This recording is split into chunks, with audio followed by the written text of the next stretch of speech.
All right, and we're live. Hey, everybody, and welcome to the Multiverse Podcast, the greatest podcast on Mondays, now officially a part of the Inner Circle Network. This is our first show on the new network.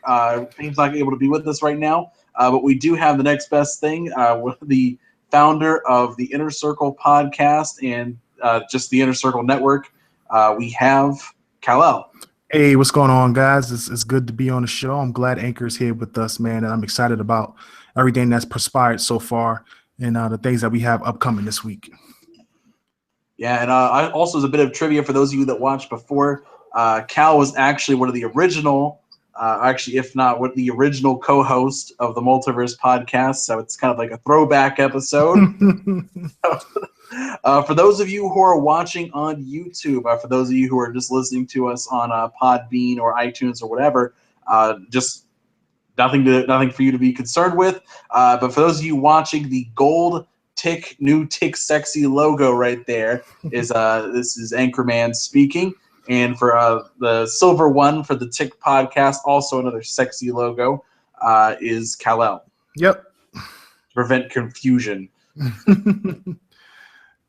Yeah. All right, so we got a couple topics we're going to cover today. This last week has been absolutely insane for comic book fans and movie fans alike. There's been so much coming out after we had the whole Mexican standoff of games all on April 12th. We had all these things coming out. We had news about Batman vs. Superman coming out. That had just been out like for 2 weeks. We had the announcement of Spider-Man Homecoming, the Doctor Strange trailer, the Civil War reviews had dropped early, like 3 weeks early, and we have a lot to talk about. But we're going to start off with the first things first. So kind of as a bit of old news, we're going to talk about Batman versus Superman. We are probably going to delve into a little bit of spoilers territory for this one. We're not going to try to spoil too much, but it's been about a month. We figure a month is long enough. If you're going to see the movie, you're going to see it by now, but we won't delve into any like really major stuff. Mm-hmm. My understanding is, Kal, you've seen the movie, right? I've seen the movie. I've enjoyed it. I know it's got a lot of negative attention and bad reviews. I don't think it's as bad as people try to make it out to be. I thought it was a solid film. It is, the new Avengers Civil War film better? I mean, from the critics, I haven't seen it yet. Absolutely, it seems like it. But there's a lot of reasons behind why Batman and Superman probably didn't appeal to a lot of people. So, yeah, I mean, we could go into all the little stuff too. Just briefly, what's your review on it? Like, what would you give it, like in terms out of a 10 out of 10 scale rating? I mean, I spoke about this on Super Pod Shots about 2 weeks ago, and I was giving my opinion on it, and I, at the time I had gave it a 7 out of 10, and the reason why I did that mainly was because when you look at the whole film as a whole, the story actually wasn't terrible. That's not the problem with Batman vs. Superman. The action isn't even the problem with Batman vs. Superman. I thought everybody played themselves well and played themselves to their strengths. I mean, and be honest with you, I really liked Ben Affleck as Batman, because there was just a sense of power behind him more than any other Batman I've ever seen. Most Batmans, use a lot of their gadgets, and he has obviously amazing fighting skills. But when Ben Affleck playing him, probably because he was just like the beefier Batman, you just felt a sense of power. One of the great things about Batman is that in the comic book sense, Batman, the character himself, is at the peak optimum level of any human being, like the perfect human being physically. So he's able to do a lot of things that most people don't. And I kind of felt like, if there wasn't for some stupid things in the film, that came across, like some of the gunplay that Batman had, if that didn't happen, I would have said he was probably the closest out of all the Batmans I've seen physically to portraying what Batman probably would be, especially during battle. So I was kind of impressed with that a lot. So I really liked that. With Superman, in the film, what was cool about it was like Superman played himself well, but there just was things that I just felt like they always dumbed down his character. it's like, okay, they show him saving people, and in every instance they have him as this type of messiah character. He's floating in the sky, and people are reaching out to him like he's a god, and they have no choice but to pray and beg for his help or survival. And he's out there stopping spaceships from blowing up, and he's saving people left and right. And yet, no matter what he does, mankind is still trapped up and still stuck on what happened in Metropolis, and not really even recognizing that he saved them, even though a lot of people died. But it's not like he was out there really doing it. I think that's the thing that's kind of lost. So, I just think that overall, it really just turned out to be something that I enjoyed because of what they tried to create. I think where they lost me was the early part of the films, because they're trying to build to that point. But I just felt like I could never like every time they started something, I felt like it ended too short, like it ended way too quick, and they started something else. And I just felt trapped in these two movies, in these two worlds and stuff. So I think that's the thing that kind of irritated me with the film, and why I had to give it such a low score. A lot of people didn't like Lex, but I didn't mind the quirky, cynical Lex. And my understanding is that the director's cut is much better than the actual movie. Not just that, like the original cut of this film was over 4 hours long. Yeah. So I mean, the DVD versions in this movie, they may sell a lot better, and I think that the DVD itself will probably be higher rated than the actual movie. Mm-hmm. And one of the things about it is, at least for my interpretation of the movie, was I watched the movie with an open mind, and like one of the big things was I knew Lex Luthor was going to be different, so I did not watch the movie with the anticipation that he was trying to be Lex Luthor, right, as a character. So this time I watched it. I ultimately gave it a 6 out of 10. I think it had a lot of potential. Like, it was funny because I said this before, with Zack Snyder, he does a very good job of action. And the big problem I had with Man of Steel initially was that it was heavy CGI and shaky cam. I could visually not watch that movie. I could not do it. At least during the fight scenes, I just had to guess who was winning. I couldn't tell who was hitting who or anything of that matter.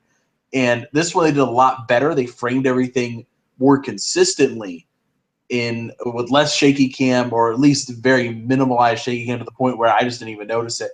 And the CGI moments were like, oh, I can actually see what's going on screen. Right. And other than that, though, it was just so choppy. The story did not make really any real sense. And the one thing I absolutely hate is when the DC guys say, oh, you just don't understand this movie. Like, it's like, nah, I understood what was going on, but it required a lot of extra thinking power that I had to put into the movie, that the movie should have guided along the viewer a little bit better. Right. So ultimately, I gave it a 6 out of 10. It's not a bad movie. It just does not live up to the potential. And a movie with Batman, Superman, and Wonder Woman on screen at any given time should be 8 or higher out of 10. Like, it should be absolutely amazing. And I think that they're not giving it the honor it really does deserve. Well, they already messed up. They messed up from the jump. What they should have done was taking their time with the film, but they wanted to not fall behind the Avengers. But the reality of it was that the Avengers had already had almost a 3-year head start. So they should have just taken their time to build up the characters individually. Superman should have had his film with cameos, and maybe a Batman story, and then Batman have his film, Wonder Woman have her film.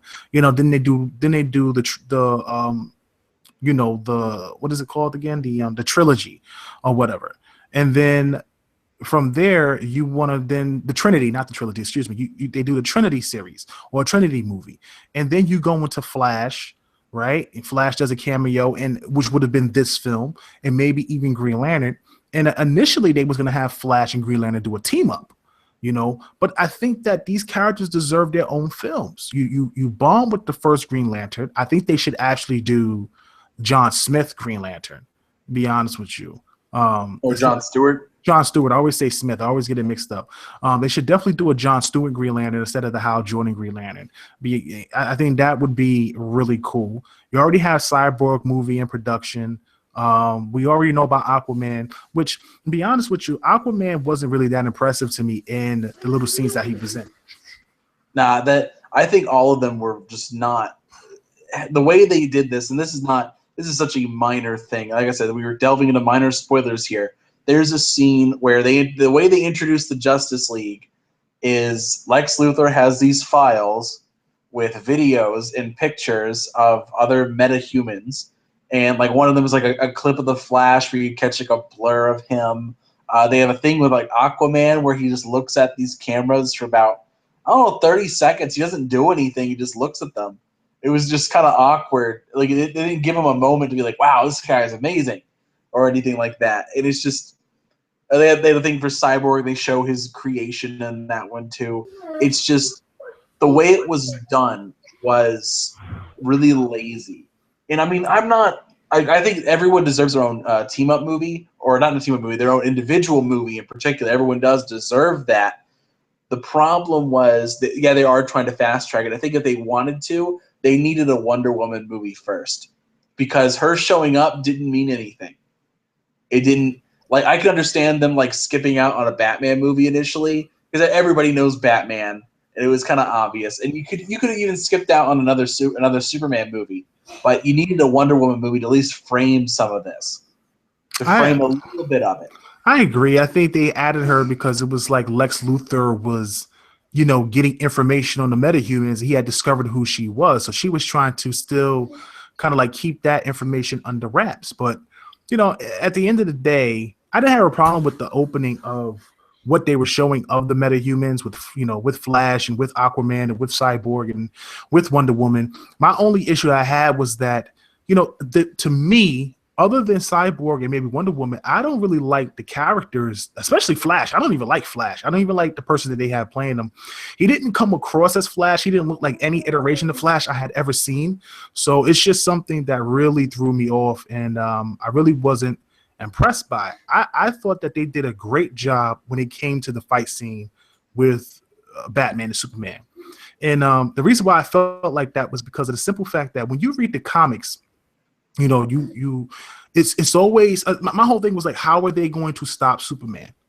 How would they stop Superman if kryptonite doesn't exist? So they introduce kryptonite early, and I'm like, okay, cool. But then what does Batman do? How does he stop him? There's no Green Arrow there to give him support in that instance. And even in the comic book, they dumb down Superman because it's like, okay, there's an arrow. He catches the arrow, but doesn't look inside the capsule to see what it is. It's like they always limit him with his abilities, and he never uses his abilities to 100% potential. One thing, like they do this in the movie, but they do it too late. The thing about this movie is so heavily inspired in terms of the fight scene with The Dark Knight Returns. Right. Very heavily inspired, but what it doesn't do in terms of timeline is that Superman takes a nuke before this fight. Right. And the Earth is going into nuclear winter, and the sun is blocked out largely. Right. So he doesn't have the solar radiation to replenish his strength as fast. Mm-hmm. And in this, so he already has that condition going on, and then he goes and fights Batman, has all this stuff happen to him. But in the movie, what they do is he does take a nuke in the movie, but it's after the fight. It's after the fight. Right. So it doesn't mean anything in terms of that. But moving on from that, I mean, we could parse hairs about this movie for 6 hours if we wanted to. There's a lot of content in there. Ultimately, the main gripe is it should have been longer to frame a bunch of it. But we're going to talk about the box office, because the box office was very interesting to watch. I've watched like the last 3 weeks about how it's been going down. This movie broke a lot of records, good and bad. The first record, it broke the highest opening weekend for any superhero movie ever. It reached like $420 million worldwide, and that's over 3 days over Easter weekend. It did amazing for a first opening weekend. And then at that point, this movie was on track to beating the Avengers easily. Right. Like, we're talking like it wasn't going to beat Star Wars, but it was going to be up there. It was going to be the top 3. It would be the top 3 movies of all time. in terms of all time, but recent movies for the box office. Now, it also broke a record in the second weekend for the largest drop-off of any superhero movie in the second week ever. In the United States, the movie dropped 80%, which is that put it at that was the worst drop-off than Fantastic Four, the reboot, X-Men Origins Wolverine, right? And basically every bad movie you've ever experienced. It was a huge drop off in the United States. Worldwide, it survived a little bit better because it had a staggered release in India. So it released in India on that second weekend, but it didn't save it that much. Overall, it dropped about 70% worldwide. Right. Which is huge. That's still an absolutely huge drop off. Now, the funny thing about it was in the third weekend, they dropped like another 60%. And now the movie's like, they'll be really lucky if they hit 900 million at this point. I mean, look, it's not it's not that the movie's doing bad. It's just that the critics just reviewed it terribly. And the early half of the movie is just very overdrawn and drawn out. There's not much action. There's a lot of back and forth about trying to get Superman to come in to answer for his crimes. And, Batman's not doing much but just moping around, being upset and pretty much either jealous or, angry at the situation because of what happened in Metropolis. And one of the things that irritated me the most about this movie, and this is a spoiler, so if you haven't seen the movie, you might want to dip out right now, but the one thing that irritated me the most about this film is the fact that they literally have Gotham and Metropolis right next to each other. Yeah. I don't understand that. If Metropolis and Gotham are next to each other, there is no need for Batman to be protecting Gotham because Superman can fly right across the lake to get over to Gotham and protect the people too. It just was certain things that really just was a turnoff about the film. But overall, as a movie, it was a solid movie. I mean, it's definitely something you would want to rent. I don't know if it's something you want to own. I really love Man of Steel. I love Man of Steel a lot, so I purchased that. Man of Steel is a better movie than Batman versus Superman. Let's get that out of the way. It should have just been Man of Steel 2 is what it should have been. And then they should have followed up with a Batman movie and not an Origins film. Maybe a quick origin thing like they did in the beginning, but a Batman film about him being a vigilante. And maybe they could have did the Killing Joke in that movie, the death of Robin or something like that. And then, of course, followed up with Wonder Woman, then did the Trinity, and then followed up with Flash, Green Lantern, maybe Martian Manhunter if they were smart, Cyborg, and then followed up with a second, just the beginning of Justice League. But, they're jumping the gun. So, they're trying to reboot everything. They're rebooting Suicide Squad. They're doing a whole bunch of things to try to get this right. So hopefully they fix it while they can. Yeah. I mean, so the box office was very interesting to watch in particular because it changed Warner Brothers' reaction to it. Because initially, when the reviews came out, they were largely negative. Like now it's currently sitting at like a 28% on Rotten Tomatoes. And before any of you come in there and say Rotten Tomatoes is biased, Disney bought it out. No, Rotten Tomatoes is owned by Warner Brothers. The site's owned by them. I don't know why they would want to sabotage their own movie on their own website, but that's a topic for you to use later. Right. Now, the interesting thing was that it sparked a lot of discussion after the opening weekend because it did so well. It was the biggest opening weekend for any superhero movie ever, and it sparked a lot of discussion as to do critic reviews matter? And we heard a lot of people saying no, they don't matter anymore. And the second weekend really proved actually they kind of do, and it moved down the line. But it was interesting to see the reaction from Warner Brothers and how it's going to affect the DC extended universe now. Now they're talking about they're going to make less movies, not of the DC properties per se, but like they're not going to take a risk on the smaller movies that they used to do. Now they're going to be focusing on the Harry Potter movies, the Lego movies, and the DC universe. And you can kind of hear it like the other directors kind of distancing themselves. Like, oh, we're going to be – the Aquaman director came out and said, we're going to be different than Man of Steel, not as dark. And like Wonder Woman said the same. The Wonder Woman director said the same kind of thing, and it's interesting to see kind of how they're talking about stuff. It sounds like they're going to be combining Cyborg and the Flash movie together because they speak about them in regards to how they play off of each other. in a singular movie setting, and it's really kind of interesting. I kind of want to see how they're going to do that. It seems like they're going to take less risks with the smaller characters, kind of put them together in a team up movie and set up two characters with one stone. Right. And I think the thing is, I think they needed to get rid of Zack Snyder. Zack Snyder, when you task him with having to create a story on his own, I just don't think he ever does a really good job. He does a good job with adaptation movies. Like 300 was pretty good, or Watchmen was great because it followed the comics almost panel for panel, dialogue for dialogue, and it was great until the end. But I mean, that's a different topic. I don't understand Hollywood's logic. You know, the funny thing about Hollywood is that they have everything they need in the lore of comics and comic book novels, but they never use it. And it's not hard to make these films. I never understand why they try to create. The great thing about doing a comic book movie or trying to convert some type of anime movie or some type of manga or some type of graphic novel into a film is that if you can follow the lore of those things to a T, then you'll get a great film. No one cares about an original story. I think that's the problem. We don't care about it. We just want to see this stuff in real life, not on the page. We want to see it being acted out in person with special effects and everything. We don't care if the story's the same. I would hate for them to come out with like some type of Naruto movie and they just change everything up like they did with Avatar. Avatar was horrendous because of that. They could have just stuck. Yep. Like the acting could have been terrible and it could have made it if they just would have stuck to the rules of the film and made it more mystical instead of trying to be logical. It just didn't make sense. And it was poorly acted. The action was poorly done. And the voice acting was poorly done. To be honest with you, the movie was just poor, period. But, if they would have just stuck to the lore of, what they had instead of trying to create this movie based around other things and maybe casted it a little bit better because they try to go with too many stars. You ever notice how you have a film and it's always like when it's too many stars, it bombs?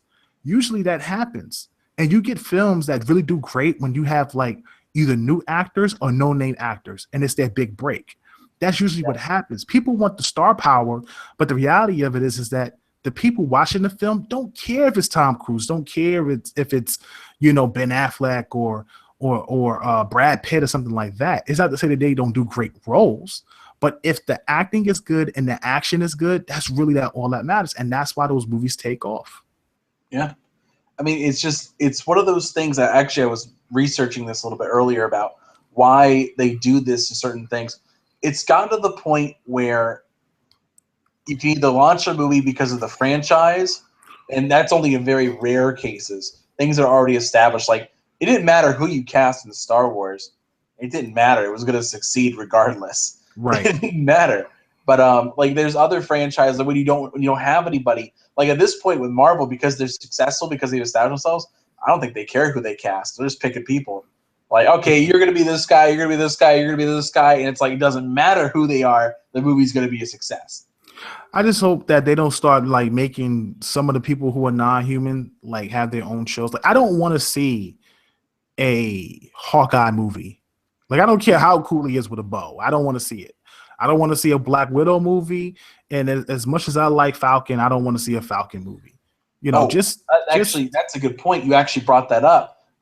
Because the reason those films don't exist is because you have an executive mind, a visionary of the entire universe, whose job it is as a producer to frame the entire universe, in Kevin Feige for Marvel, and I can't remember what her name is for Star Wars, where all these films coming together have one person to say, okay, this is going to work and this is going to work. You put this tidbit in this film, you put this teaser in this one, this is going to tie into this thing overall. It works out, and DC doesn't have that right now.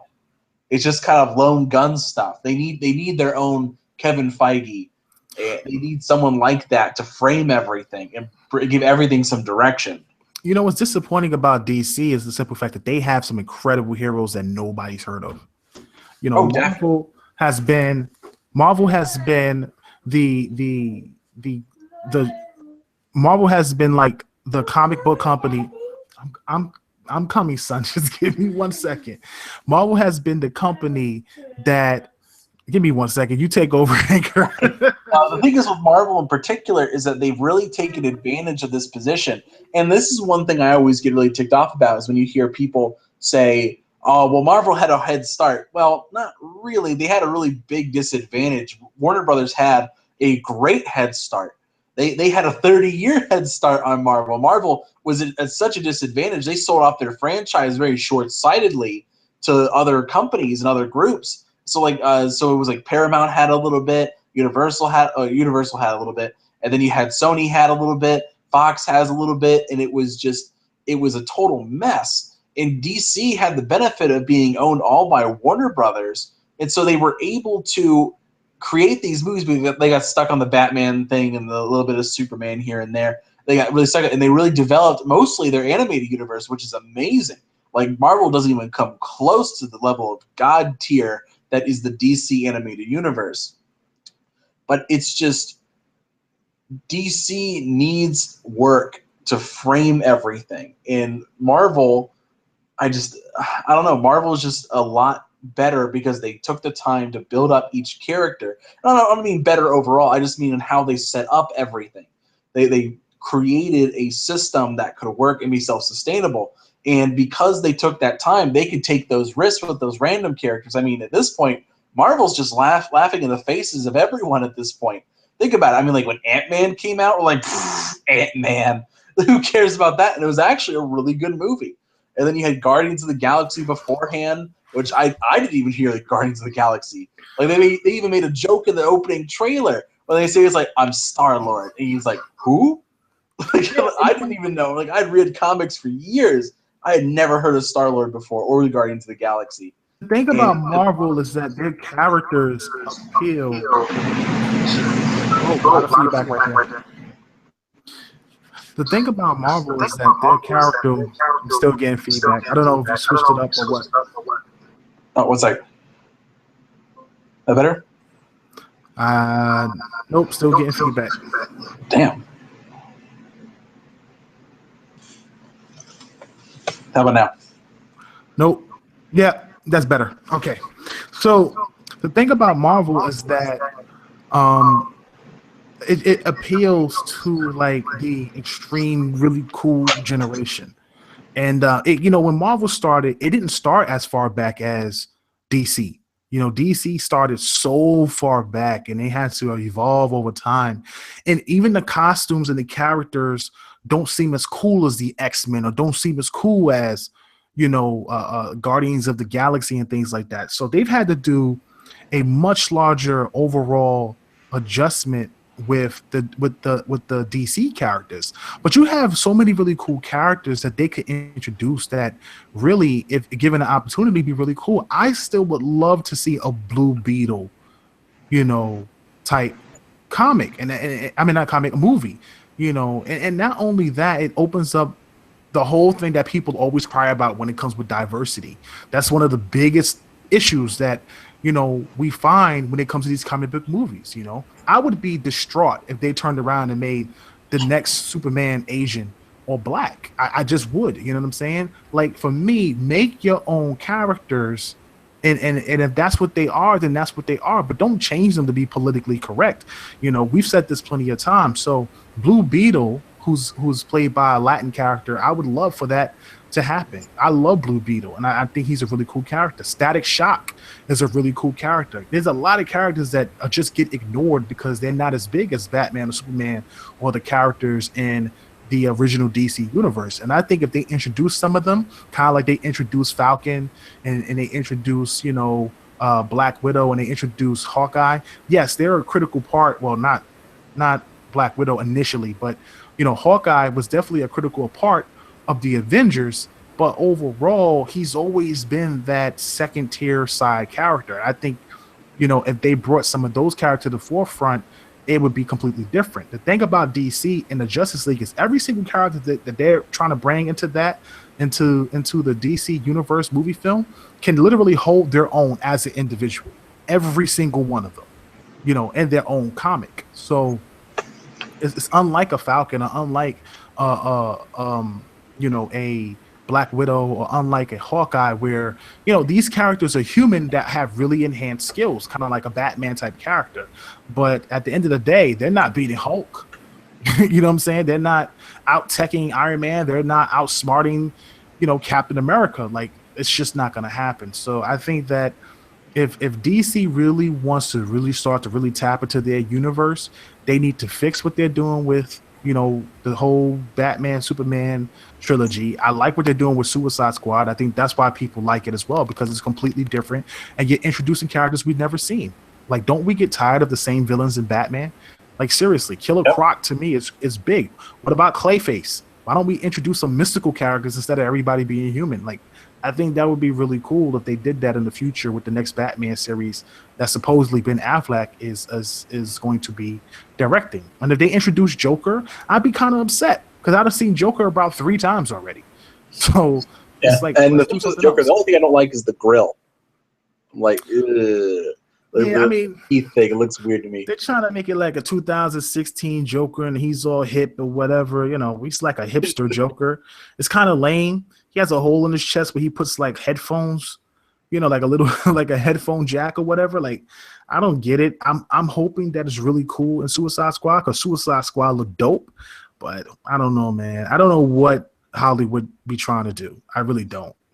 All right, and switching gears a little bit because we got a couple topics we got to go through. So Marvel took advantage of Batman vs. Superman's poor reviews, and they actually have done something I can't recall the last time any movie's done this in a while at least.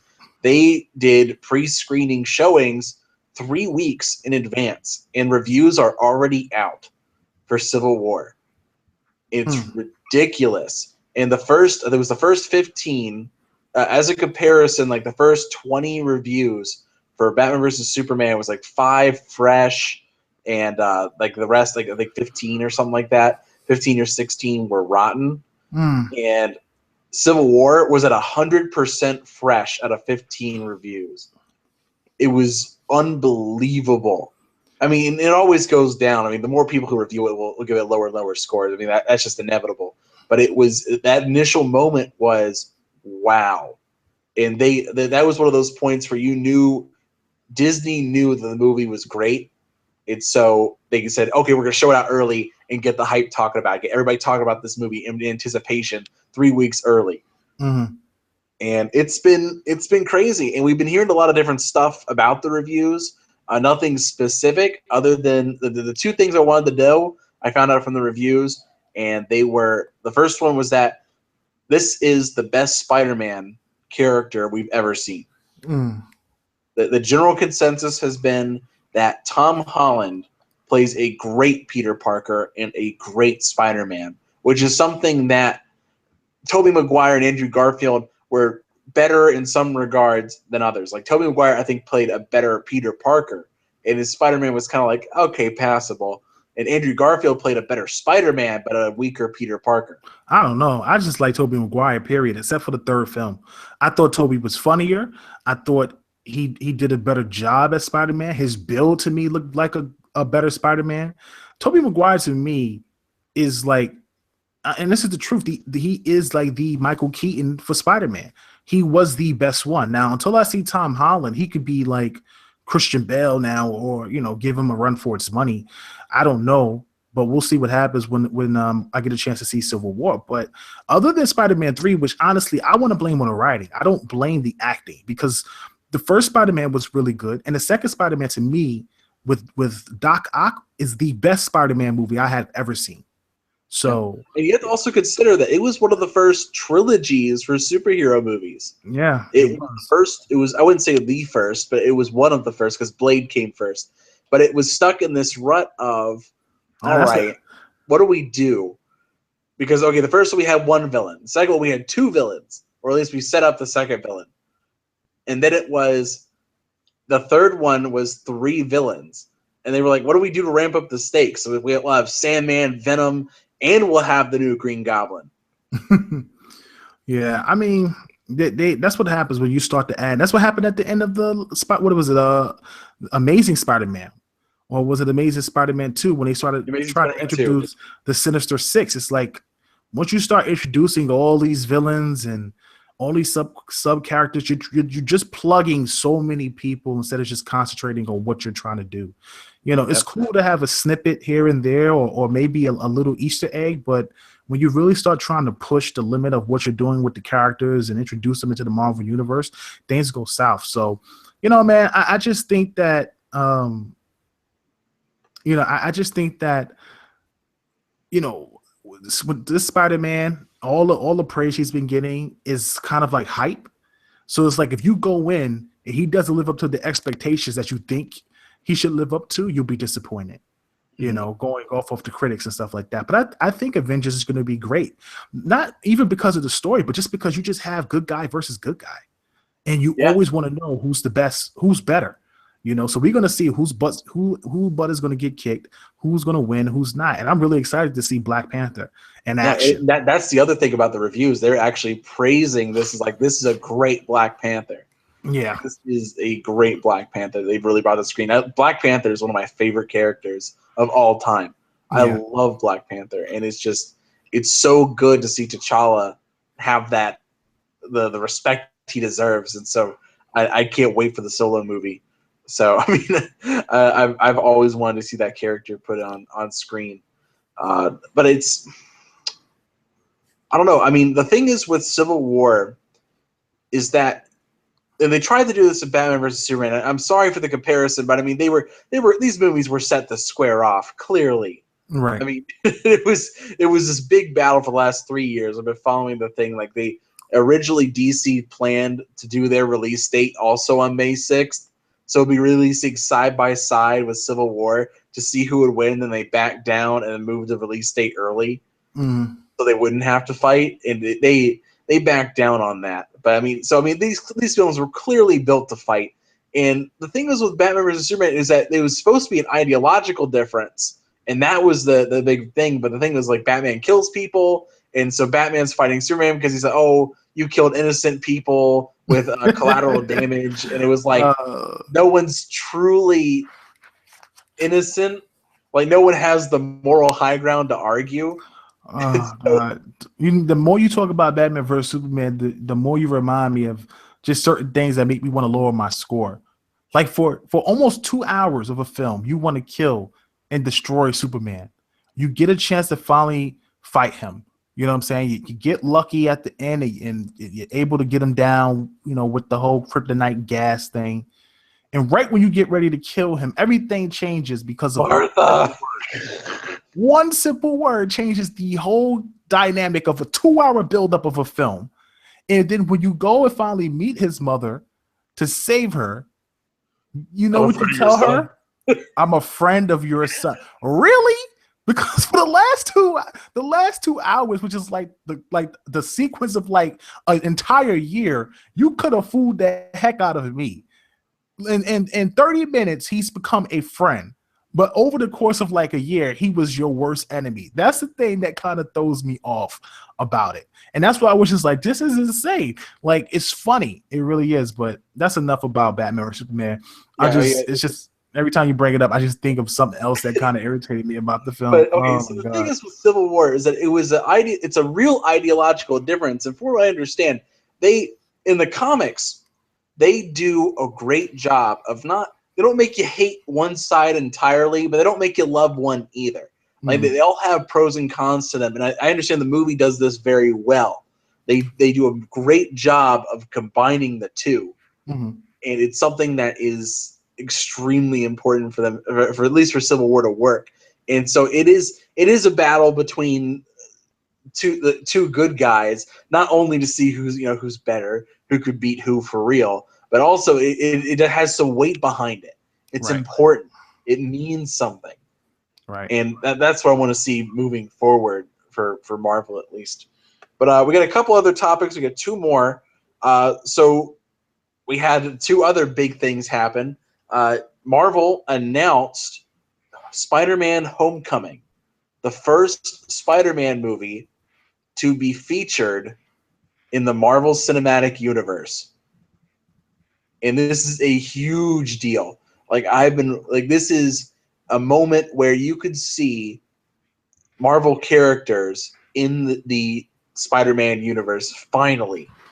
and I don't know what to say. I mean, I'm looking forward to this movie so much, and there's a lot of rumors floating around it. But first, Cal, what do you think about this? Um, a lot of people didn't like the title. It seemed kind of like retarded. Not, I won't say retarded, but it was kind of like, what, Homecoming? The average person would look at that title and just be like, what is this? It doesn't make sense. But if you know the story of it, it's very interesting, and it should get a lot of people hyped. So, taking it back, and the fact that they kind of like going with the kid version, like the actual, like you don't have an adult playing a child and then like he's coming out of childhood going into his adulthood. No, you still have like this kid version, this teenage version of Spider-Man. And I think that's a great thing about Spider-Man, and probably why people loved him in Avengers, because it's this kid with these abilities and these amazing powers around a bunch of adults. And, he's so immature. He probably brings so much levity to that film in Civil War. So I think that Homecoming is going to be really dope and really interesting. Yeah. But probably the biggest news about this is the rumor circulating on who's going to play a villain in this film. Okay. Do you want to know who the current rumor of who's going to be in the movie? Sure. The original Batman. Oh, you're talking about the Bat, the big Bat, Batman, Michael Keaton. Michael Keaton. Yeah, no, not Adam West. I'm not doing that now. Well, no. I thought you were talking about that villain in Spider-Man where they introduced Blade, the giant bat. I'm like, the Bat, really? Like, Oh, not Morbius. No. Yeah. You're talking about actual Michael Keaton. Yeah, Michael Keaton. Who will Michael Keaton be playing? There is a lot of rumors circulating about it. The big rumor right now is that he's going to play Vulture, which I'm not positive about. You know who they should bring? Mysterio. Actually, there's a couple theories floating around on who he could be, and I think the Vulture rumor was more of a a joke, because he played Birdman. He did that movie, so I was like, look, Birdman, Vulture, yeah, that's funny, right? Nah, that's terrible. They should bring in either Mysterio or, I don't want to say Shocker. Shocker was pretty much what they did with. He can't play Shocker. He's a little too old for that. Yeah. There's a couple characters there's floating around. There's a couple theories about who he could be. The more popular ones are Norman Osborn. I swear to God, if they do anything with Osborn one more time, I can't do it. I won't go see it. I refuse. If they do anything with the word goblin in it, I will not go see it. I will not. I refuse to go see it. They need to bring something fresh to Spider-Man. Mysterio would be the perfect character to bring to Spider-Man. Even if they wanted to like do Rhino, which even though they had the BS Rhino in the last one, if they could introduce a CGI version of Rhino like they have a CGI version of Hulk, that could work. I want comic books to be authentic. I don't want them to come up with alternate ways of trying to make the comic book characters, be how they would be in real life. I want the comic books to be real life. I want there to be this brolic dude who, who's very powerful and can run through things like a rhinoceros. I think that would be really dope. And just like Hulk, if you can make Hulk, you can make Rhino. There's no excuse. That's just really the bottom line. Yeah. Well, the thing about Keaton, they're really saying is it's mostly because of his performance in Birdman. He does a really good job of showing an inner psychopath. And so the other theory that they might be doing is you can either do Mysterio or the Jackal. And the Jackal would be interesting. It would be really kind of out of place because it was a Bronze Age villain. It would just kind of lame, honestly, as a character. But I mean, he was the guy who did the whole Clone Saga in the '90s. I mean, that could be really interesting though if they set it up with like Kane or Ben Reilly. Like they could set up some pretty interesting stuff. The problem is timeline stuff because Miles Warren was like a professor in the college age for Spider-Man, and so I mean that's kind of off. But I mean that could work, and it's so far displaced that you couldn't really compare it to anything. Right. So I mean it could work. But yeah. So I mean, those are the theories floating around right now. Personally, I still want Bryan Cranston to be Norman Osborn if they ever do that. But that's a personal thing. But I think Michael Keaton could actually pull off Osborn if they really decide they want to do Norman Osborn. If they really want to do it, I think he could really pull it off because I mean he does the snap personality thing, kind of like what who was it again? I'm sorry, Willem Dafoe did in the first one. I love Willem Dafoe as Osborn. I thought he played the hell of a role in the first film. Yeah, I really did. He was awesome. That first Spider-Man movie was dope. It's underrated. It really is underrated. Yeah. Yeah. So I mean, there's a lot of rumors still circulating. It's not supposed to come out until 2017. So I mean, I don't know what they're doing or who they're playing or whatever it is. I just hope that they don't do Gwen Stacy again. I'm so tired of Gwen Stacy, honestly. They only did. I mean, they did her in the new series because it made sense to do. You know. Yeah. But you know, listen, Marvel messed up. They messed up their franchises. They got these things all over the place between Fox, Universal, and Sony. Yep. And you know, they're not Universal anymore. So that one's out of the way. And Sony, they just gave up the one thing they had, which was Spider-Man. They at least got into the whole universe. So it helps both people. So really, it's just Fox. It's just Fox being stuck up. Well, I mean, I would be too. I mean, the X-Men franchises are doing very well for them right now. Why would I give that up? No, they're not asking you to give it up though, because the deal was with Sony was you let Kevin Feige not direct, but produce your movies and give you direction for how it's going to fit into the larger universe. That's all you got to do, and we'll let you have some of our characters in your movies, and we have some of your characters in our movies. We have this larger continuity. And oh my gosh, if they can that is a disaster waiting to happen. It really is, because you have two corporations vying for money, sharing actors and characters between two different corporations. And then you know what really makes it even crazier? Trying to keep those stories between these two companies. That's the biggest thing. You know what really hurt? Yep. What really hurt X-Men and what hurt Avengers is that they had to change the Scarlet Witch and Silverbolt. You know what I'm saying? Because of the simple fact that they're actually Magneto's children. But in Avengers, they're like metahumans. They've been given their abilities. They've been experimented on. So it's kind of weird when you see Silverbolt in the X-Men and he's actually considered Magneto's son. And in another instance, they have him in the Avengers and they don't even talk about Magneto at all. It's a very messed up, intertwined thing that they have going on. And it's unfortunate that Marvel did what they did, obviously, to probably salvage their company during the time they're just trying to get movies out. They want to reboot a franchise that people love. They need to reboot Blade. The first Blade was absolutely... I didn't even know Blade was a Marvel character. Like, seriously, I had never heard of Blade until I watched the movie. And I think I seen him like back in the day on an old Spider-Man cartoon. But when I watched the first Blade, I just thought it was... Because that's before Marvel started throwing the Marvel reel in front. They weren't throwing the Marvel reel in front. It was just a movie, just a Blade movie. That opening scene in the club where he goes ham on all those vampires by himself, dude, that is the best. Wesley Snipes played the baddest Blade for the first two films. The third film was garbage, but the first two films, man, Blade was mine. That was my end all be all. I was a real big Blade fan back in the day. Yeah. I mean, they were pretty good movies. And I just mentioned this earlier a couple minutes ago, that Marvel really did screw up because they sold off their properties to different movie studios just to get something out there. And now it's kind of biting them in the butt later.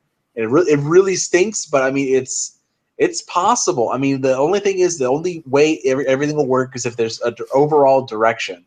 Like if they do the same deal they did with Spider-Man, it can work for X-Men. It can work. Right. And honestly, they already established there's interdimensional travel in the X-Men universe. Mm-hmm. They already established it. It's not hard. I mean, it's not hard. We'll see what happens. So, I mean, hey, that's one thing. And we have one more topic to talk about tonight. Thanks for everybody jumping in the chat. It's been pretty cool. We have one last thing to be talking about, and it's the Doctor Strange trailer. So we've both seen the trailer now. I must have watched it at least 15 times. It's interesting. But before I get into it, Cal, what do you think about the trailer? Are you talking about Strange Inception? The Because Strangeception, the the Strange, Nolan verse. like, really? I mean, don't get me wrong. I guarantee you the movie will be really dope. I guarantee you it'll be dope. I don't know much about Doctor Strange as a character. I never followed him and things like that. Like, when it comes to superheroes, if you don't have, like, I'm not a magic person. You know what I'm saying? Like, I know there's very powerful magicians and the people who control magic in the comic book universe, and they're badass. But I've never been a magic dude. Any game I play, not a magic dude. You won't catch me healing people. You're on your own. And you won't catch me as like some type of dark wizard or mage or something like that that goes on the attack.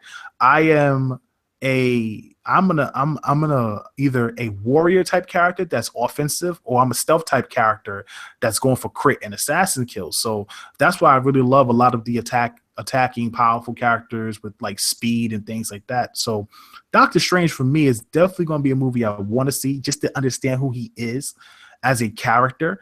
But the trailers that they showed was just, it was throwing me for a loop, because it's like I don't know if he's a monk. I don't know who's training him. There's like these dream sequences. The worlds are flipping in on these cells. It's alternate realities. I'm like, I don't even know. I don't know what it is. I feel like he's trapped in the Matrix at this point. So it just was a weird situation, but it looks interesting enough for me to want to go check it out. Doctor Strange is a really trippy character. No joke. I tried reading a Doctor Strange comic. It is all over the place. There are no boundaries in that series, and I gotta explain. I'll give you guys a little bit of backstory so you know where it's kind of coming from for Doctor Strange. Doctor Strange is a surgeon. He ends up in a car accident where his hands are just mutilated, and consider him the Tony Stark of magic, where he was at the peak of his game. He had everything. He was rich. He had prestige. He was famous. He had it all, and he has one moment where all of it's taken away, and where Tony builds himself up with machinery and creating the Iron Man suit. Strange takes it a little differently. He goes through a whole system of depression. He looks around the world for any way to fix his hands, because his hands are his livelihood as a surgeon. He is looking for anything to bring it all together, to get his life back in order. And he eventually goes to this temple, and he meets the Ancient One, who trains him to become a sorcerer. And when the Ancient One dies, he becomes the Sorcerer Supreme. And they explain that his house in particular is a nexus point, and it's the nexus of all reality. So it's interdimensional everything. It is one of the craziest. Only Jack Kirby could come up with this kind of stuff. I mean, the same guy who created Darkseid and the New Gods and the whole DC cosmic stuff, this is the same guy who did that. I mean, it's crazy. It is absolutely insane. It's really kind of a crazy thing for this to be on screen. I have the same fear of this movie as I did for Thor, because I thought they wouldn't be able to dodge the magic bullet. Right. Like, this is magic. No. Right. They dodged it pretty well. They said, "Oh, these are basically aliens of some sort. Magic is just science we don't understand yet." And it's like, all right. But this is magic. There's really no way to dodge this bullet. And if they do it, it's got to be really creative. I'm pretty sure they screwed up that whole magic sequence when Odin was talking to what is Thor's hammer's name? Milner or something like that? Milner? There you go. When he was talking to the hammer, and he's like giving it instructions like no one can touch you unless they're worthy. Like, there's no magic involved in that, bro. I mean, there's no science involved in that. That was definitely magic sequence right there. But yeah, no, it's definitely interesting what they're trying to do with the film and how they're going to portray it. I look forward to seeing it. One of my homeboys that I would love to be on a guest on the show, because he's so knowledgeable when it comes to comics and especially the Marvel universe. He's a fan of Doctor Strange, so it would be cool to have him on and really get an in-depth view of who Doctor Strange is as a character. It may be something we may investigate for the next season. Oh, definitely. I mean, the thing is with my man D Strange, it's so far out there, but at the same time, he's a great supporting character. But also keep in mind, he will be the strongest character in the Marvel Universe. Mm. No doubt. This man will be the strongest one, especially in the Marvel Cinematic Universe. Like this guy could collapse realities and all this kind of stuff. And actually in the comic line right now, they're talking about Doctor Strange has been doing this crazy high-level magic, and magic has a price, and for whatever reason, he has not had to pay for any of it. Like there's normally some sort of sacrifice you have to put in mind, but the level of stuff he's done, he's got to start paying. He's got to start paying up. It'll be really interesting to see how they do this, how they create this character, and how they weave him in. And it's Benedict Cumberbatch. I mean, it's going to be great. So I mean, I'm looking forward to it. That's coming out later this year in November. It'll be interesting how this all flows together. Yeah, definitely. We're going to wrap it up here. I think it's a good place to stop. We're going to put this out on all these other platforms later, tomorrow probably. And this has been great. It's been a blast to do this on the new the Inner Circle network. So yeah, man, I'm excited about a lot of things. We, if you guys don't know, we've made some moves, some adjustments. You're gonna find out tomorrow because we have some things to announce. But you know, the Inner Circle has obviously, and I've spoken about this at length. If you've been following us on Twitter, you know we have been making sure that we grow our brand the best way we possibly can. So there's going to be some changes here and there on the channel itself, as well as on the website. If you go to TiCGN.com right now, TiCGN.com is officially a multi-platform site. You can sign up today. Right now and register. We'll have forums opening up more than likely by tomorrow morning, and we're going to try to get those vibrant and get those going. We have a lot of plans coming up. We have tournaments that we're going to be doing. We'll have champions every 3 months who will get rewards and stuff. You'll be able to join that, and that's going to be across both Xbox and PlayStation. As we figure those things out, we'll let you know. And look, there's a ton of news right now. We have worked out a deal with the Hard Knock Gaming crew and things like that. So the Hard Knock Gamer crew is now officially the Inner Circle. Kid Smooth, Fame Entertainment, King Dre, and the Hard Knock staff over on hardknock.com are now the Inner Circle, and they're all on TiCGN and things like that. So we have some things to announce tomorrow. You guys stay tuned. We will have some extra things happening. We have Super Pod Shots on Wednesday. We'll have another new show that we'll introduce on Thursday that you guys can check out. And then, of course, TiC Podcast on Friday. So I want you guys to keep it locked to TiC. I'm really grateful. Anchor is now over here on this channel. I'm sure Anchor has some things that he would like to announce sometime in the future. So you guys keep it locked. We're doing the damn thing. And definitely go check out TiCGN. We really appreciate the support.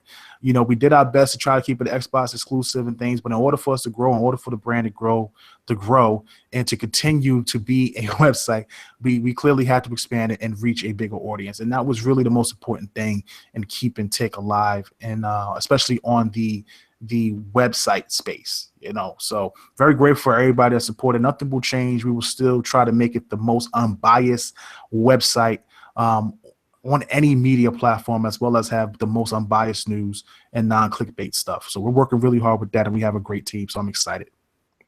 All right. And also, we will be back next week, and then we'll probably be taking a short break after that. We're going to wait for Civil War to come out. We've got a couple things in the pipeline we're trying to get done, but it should be a great time coming up next week. We'll have Fame back on the show. He's had to work tonight, so it's been kind of a pain trying to schedule this. And so sorry about us being late this evening, but it should be great moving forward, and I'm glad to be here. Awesome. So, anyway, this has been the Multiverse Podcast with Kal and I. And remember, this is the greatest podcast on Mondays, and see you later. Peace.